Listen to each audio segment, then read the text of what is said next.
GP ఎలక్షన్స్లో సుమారు 10 మండలాల్లో ఎలక్షన్ జరుగుతూ ఉంది.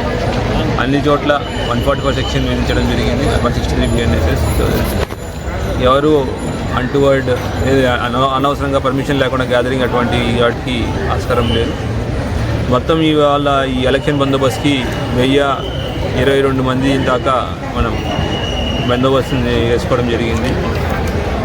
అయితే ఈ బందోబస్తులో భాగంగా DSSP ప్లాటూన్లు, QRTలు, తర్వాత లోకల్ ఫోర్స్ని అందరినీ డిప్లాయ్ చేయడం జరిగింది. NCC వాళ్ళు కూడా దీన్ని డిప్లాయ్ చేసాం. దానికి క్యూ మేనేజ్మెంట్ అనేది ఇంపార్టెంట్ కాబట్టి.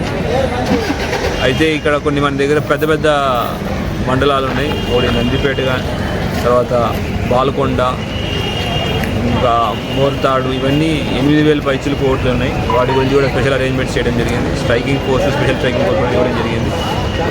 అయితే ఈ మధ్యాహ్నం దాకా ఎలక్షన్ అయిన తర్వాత మధ్యాహ్నం నుంచి ఇక్కడ కౌంటింగ్ సెంటర్స్ కూడా బందోబస్తు తీసుకున్నాం.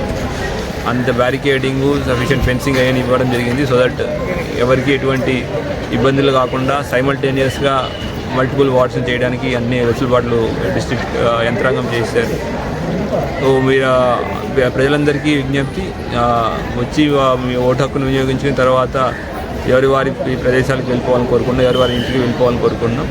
రాత్రి గెలిచిన తర్వాత కూడా సాయంత్రం ఎలక్షన్ అయిపోయిన తర్వాత కూడా ఎటువంటి ర్యాలీలకు కానీ, విజయోత్సవ ర్యాలీలకు కానీ ఎటువంటి వాటికి పర్మిషన్ లేవు. ఎవరైనా తీస్తే వాటి మీద తప్పకుండా కేసు చేయడం జరుగుతుంది. సరే, అన్నారంలో జరిగిన లాఠీ చార్జ్ విషయంలో లాఠీ చార్జ్ జరగలేదు, ఏం జరగలేదు.